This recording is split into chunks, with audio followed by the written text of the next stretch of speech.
Bismillahirrahmanirrahim. Assalamualaikum warahmatullahi wabarakatuh. Om Swastiastu, Namo Buddhaya, salam kebajikan dan salam sejahtera bagi kita semua.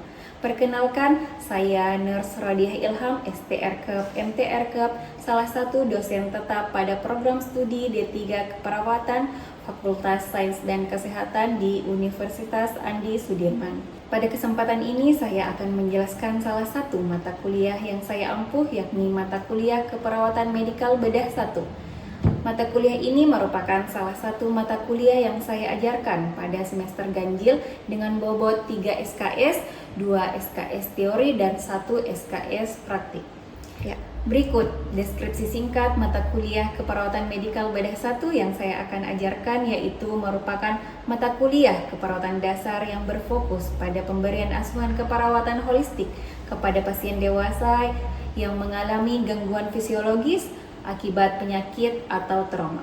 Pembelajarannya menggabungkan ilmu medis dan bedah untuk pencegahan, diagnosis, hingga pemulihan. Sebagaimana yang kita ketahui, salah satu tugas dosen dalam Tridharma Perguruan Tinggi yaitu pengajaran. Adapun 3 komponen dalam proses pembelajaran. Teknik pengajaran yang saya gunakan adalah DIA, yaitu Delivery, Instruction, dan Assessment. Untuk delivery, saya memberikan materi serta RPS yang dapat diunduh langsung oleh mahasiswa pada sistem LMS. Pada sistem ini, mahasiswa juga dapat mengisi absensi, mengisi kuis, dan mengumpulkan tugas yang diberikan oleh dosen. Untuk mendukung pemahaman mahasiswa, materi yang saya sampaikan didukung oleh beberapa media. Media pembelajaran itu berupa video, kuis interaktif, kuisis ataupun workflow, serta Canva untuk media pendukungnya. Nah, interaction pada mata kuliah ini melibatkan komunikasi 2 arah antara dosen dan mahasiswa, berupa diskusi, tanya jawab, kolaborasi, dan refleksi bersama. Selanjutnya, asesmen ataupun sistem penilaian yang saya lakukan dalam mata kuliah ini mencakup asesmen formatif untuk penilaian proses yang dilakukan melalui kuis, tugas proyek individu dan kelompok, serta penilaian sikap dan keterampilan yang sesuai dengan RPS. Selanjutnya, asesmen sumatif untuk penilaian akhir berupa UTS dan UAS. Adapun bobot penilaian yang saya gunakan dari pengajaran saya yaitu yang pertama itu tugas 15%, kedua kehadiran 10%, keaktifan 10%, ujian tengah semester 25%, ujian akhir semester 25%, dan praktik 15%. Adapun capaian pembelajaran mata kuliah Keperawatan Medikal Bedah 1 yaitu yang pertama CPMK 1, mahasiswa mampu menganalisis konsep dan perspektif keperawatan medikal bedah. CPMK 2, mahasiswa mampu menganalisis peran perawat medikal bedah dalam kebijakan pelayanan kesehatan nasional maupun internasional. Kemudian CPMK 3, mahasiswa mampu mengaplikasikan pengelolaan penyakit tropis. CPMK 4, mahasiswa mampu mengaplikasikan pengelolaan penyakit infeksi endemis. Kemudian di CPMK 5, mahasiswa mampu menganalisis asuhan keperawatan, gangguan kebutuhan oksigen akibat patologis sistem pernafasan dan kardiovaskuler. CPMK 6, mahasiswa mampu menganalisis asuhan keperawatan, gangguan kebutuhan cairan akibat patologis sistem perkemihan dan metabolik endokrin. Oke, baik, berikut adalah video proses pembelajaran pada mata kuliah Keperawatan Medikal Bedah 1 dengan materi pada pertemuan keempat, yakni konsep dasar medis dan konsep asuhan keperawatan pada penyakit DHF. Selamat menyaksikan. Assalamualaikum warahmatullahi wabarakatuh. Waalaikumsalam warahmatullahi wabarakatuh. Kalau apa kabar semua hari ini? Baik. Alhamdulillah ya. Pada hari ini kita akan melakukan perkuliahan terkait tentang konsep dasar medis dan konsep dasar asuhan keperawatan pada penyakit DHF atau dengue hemorrhagic fever. Oke, sebelum kita masuk pada pertemuan hari ini, alangkah baiknya kita berdoa sesuai keyakinan masing-masing. Berdoa dimulai.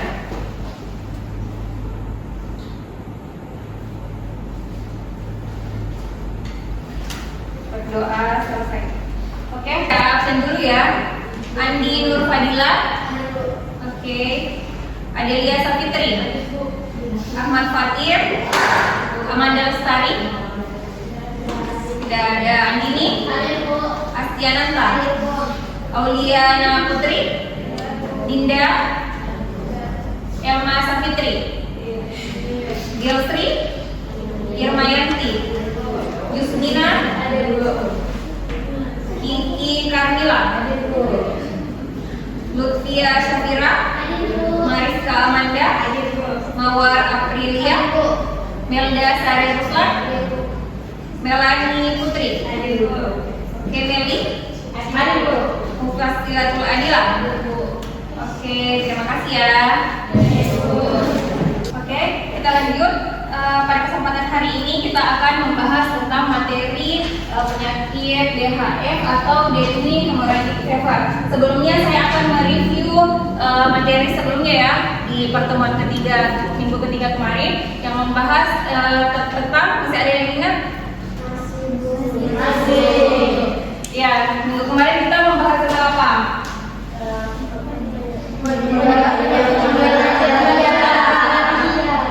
Ya, penyebab malaria. Ada yang masih ingat apa sih penyebab malaria itu?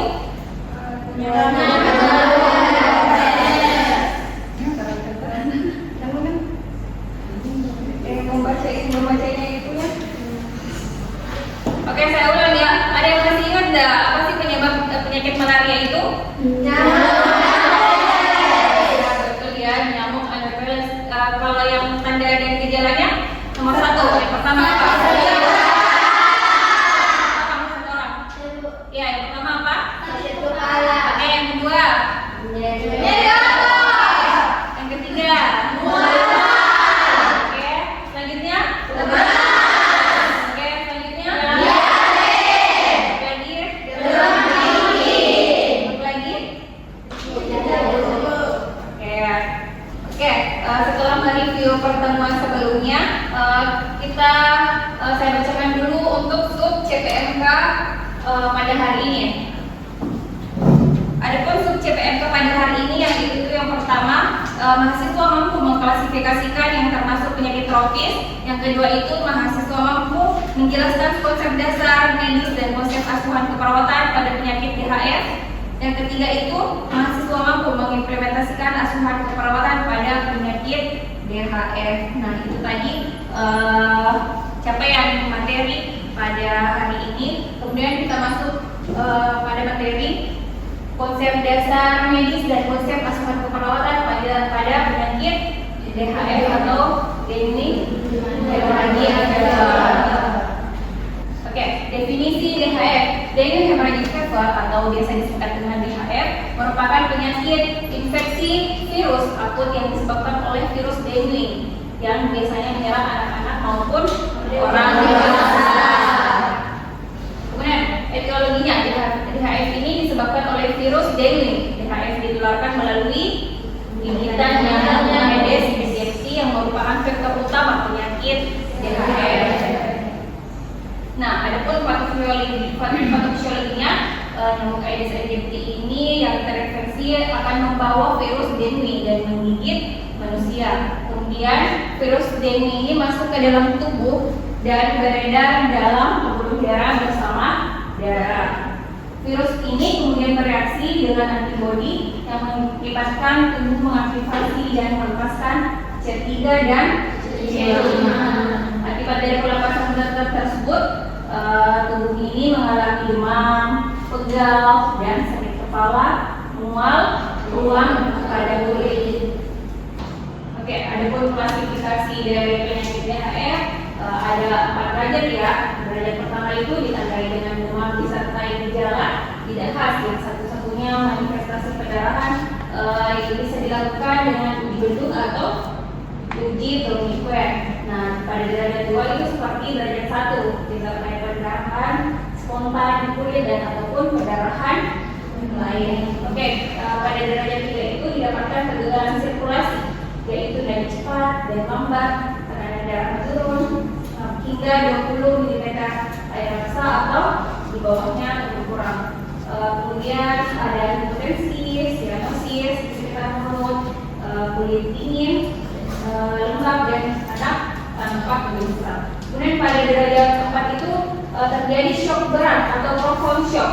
Nadi ini tidak dapat dirawat dan tekanan darahnya tidak teratur ya. Oke, adapun komplikasi yang dapat terjadi itu ada beberapa komplikasi ya, bisa terjadi pendarahan, bisa terjadi kegagalan sirkulasi, hepatomegali ataupun evosi pleura.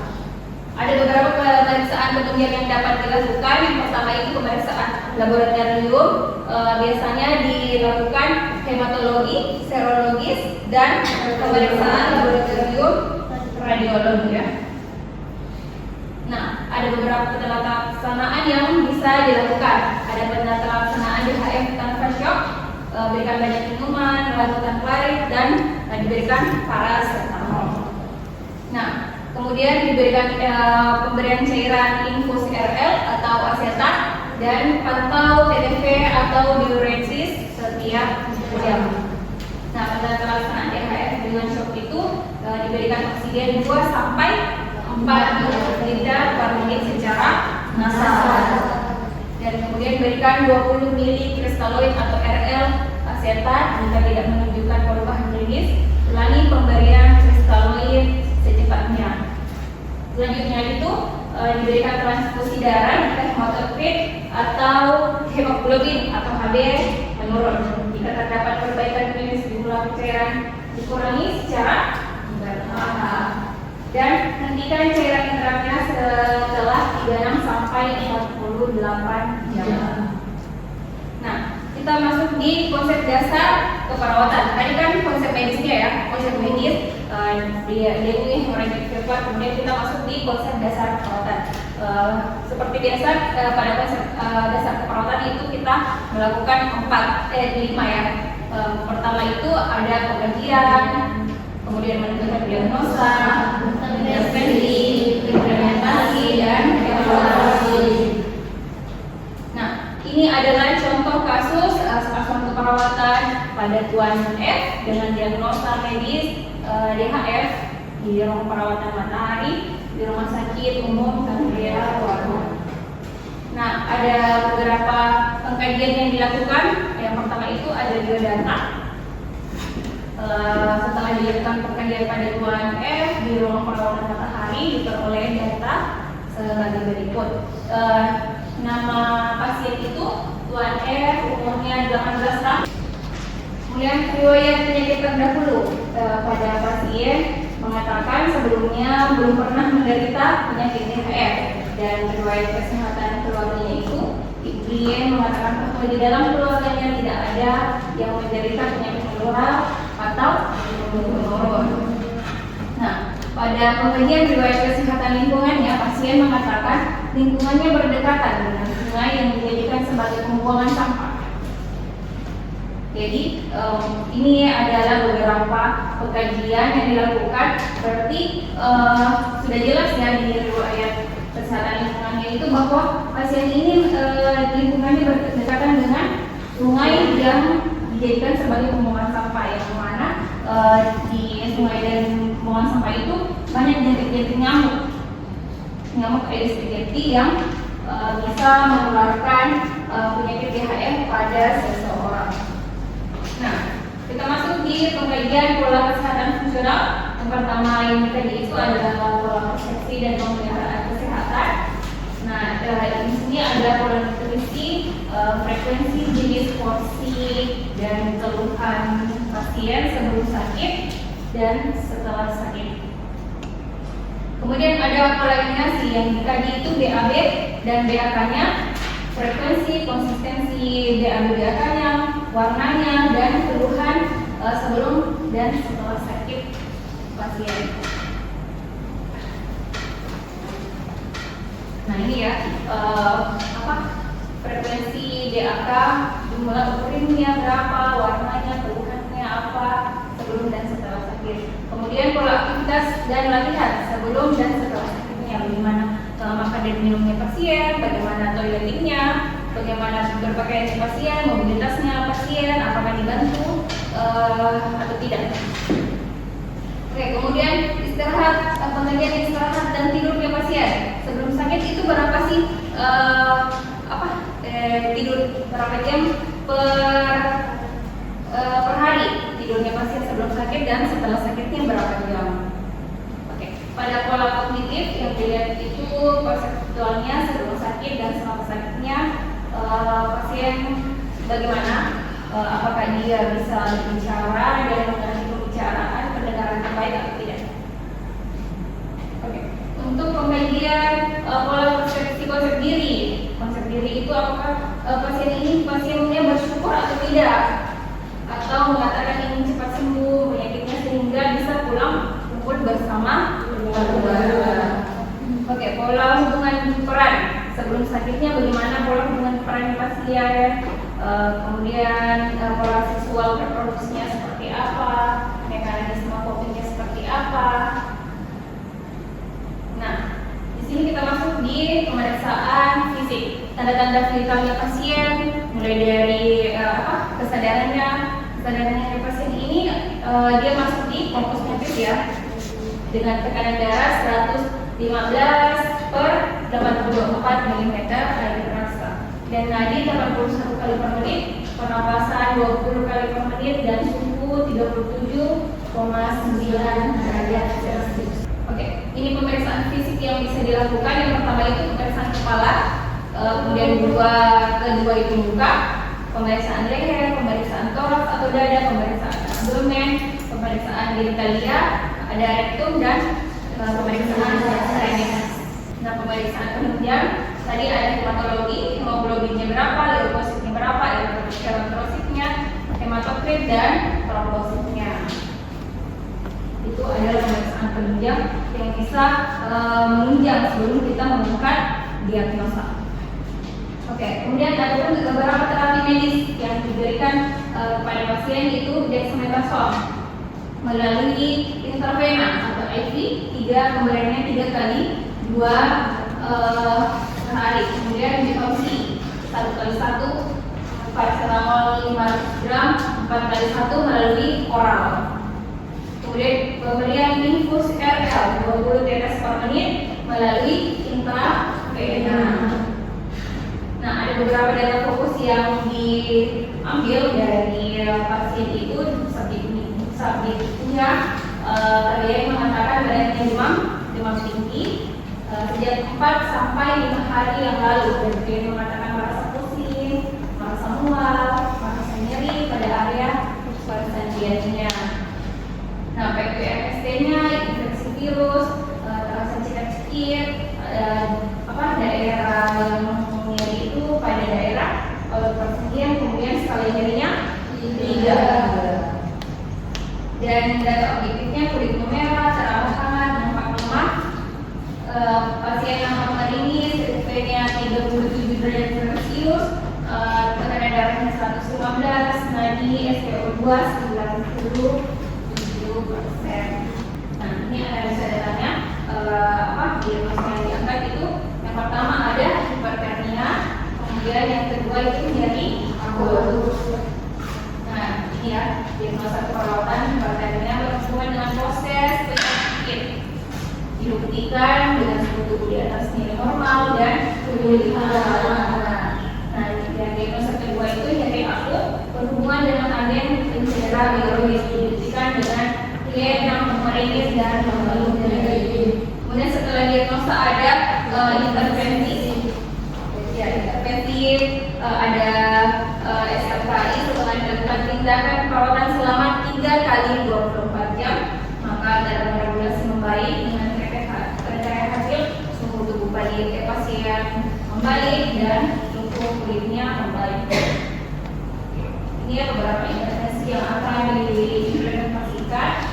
Kemudian ada implementasinya. Nah, di implementasi itu ingat diberikan observasi terapeutik dan evaluasi dan kolaborasi, gitu ya. Kemudian langsung dievaluasi setiap harinya. Itu seterusnya. Oke. Mungkin sampai di sini ada yang ditanyakan, kita buka sesi diskusi tanya jawab. Ada yang mau ditanyakan? Saya dulu. Oke, boleh. Suci Aksi, silakan berdiri. Apa yang mau ditanyakan? Baik Bu, sebelumnya terima kasih atas kesempatannya. Saya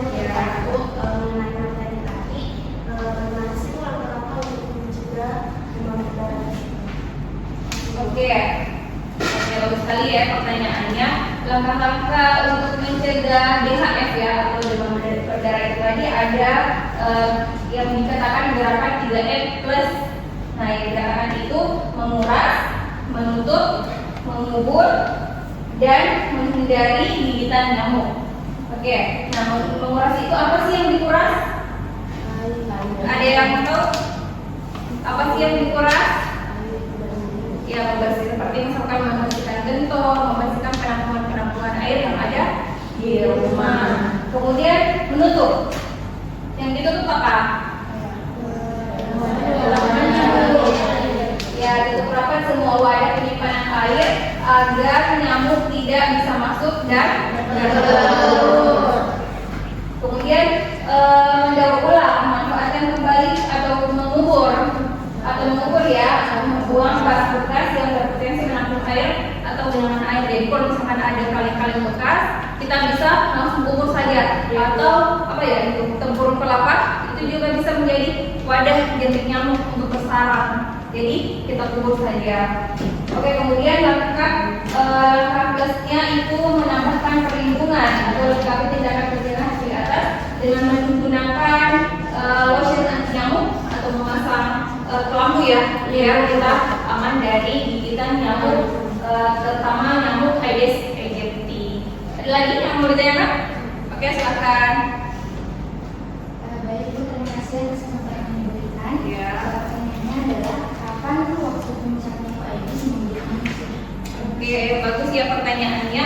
Pertanyaannya kapan sih puncak nyamuk Aedes aegypti itu menggigit manusia? Nah, puncaknya itu biasanya pada siang hari dan lebih ini pada pagi dan sore hari. Oke. Ada lagi yang mau ditanyakan? Oke, kalau sudah cukup, oke, kita lanjut ke referensi pertemuan pada hari ini. Silakan membuka HP-nya masing-masing. Saya ada kuisis sekitar 5 pertanyaan ya. Oke, kuisis ini untuk merefleksi materi pada hari ini ya. Apakah kalian sudah paham atau belum? Di sini kuisisnya sekitar 5 soal, hanya sekitar 5 soal. Silakan dijawab kalau sudah gabung.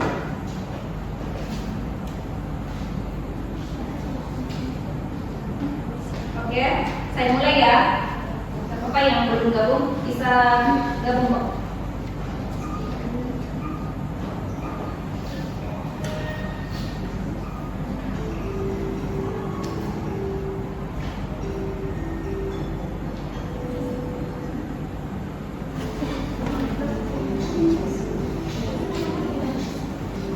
Satu soalnya 30 detik.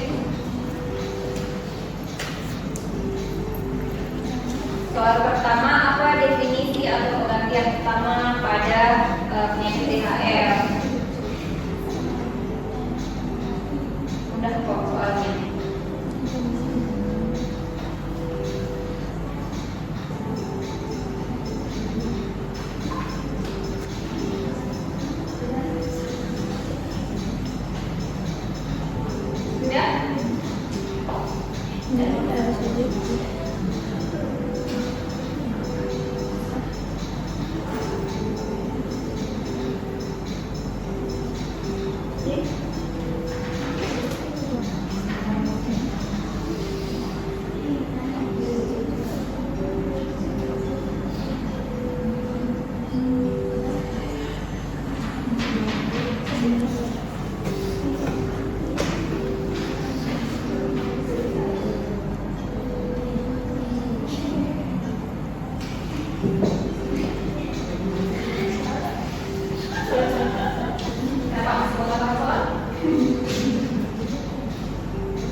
Kalian bisa lihat langsung nilainya di atas ya?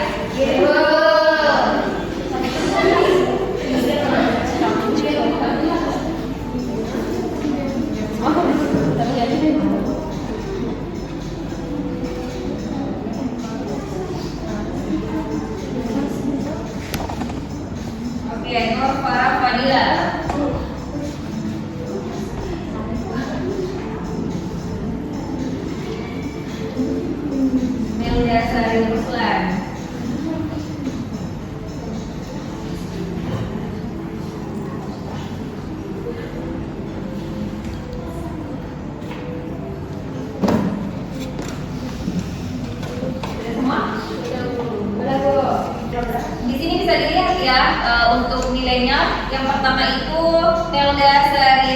Dan ada beberapa orang nih yang benar semua.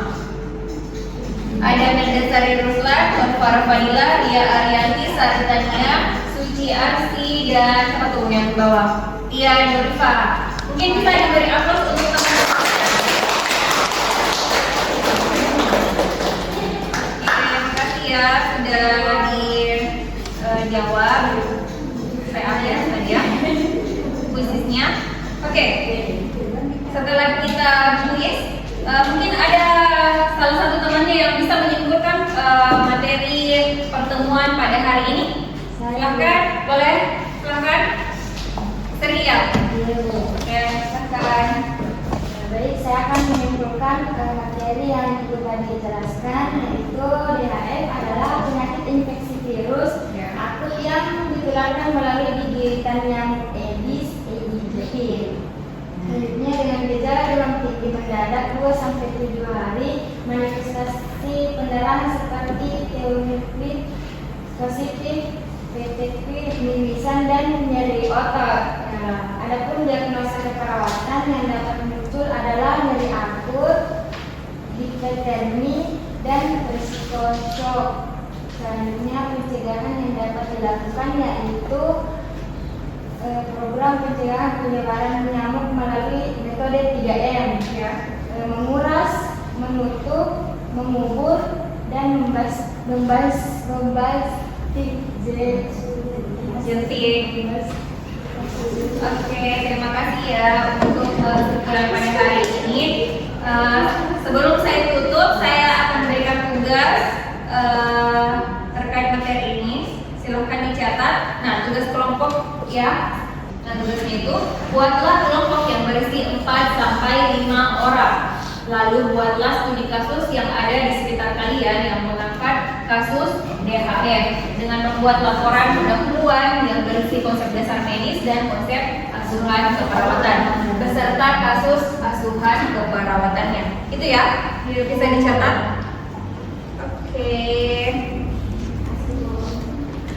Oke, mungkin untuk pertemuan pada hari ini cukup itu saja.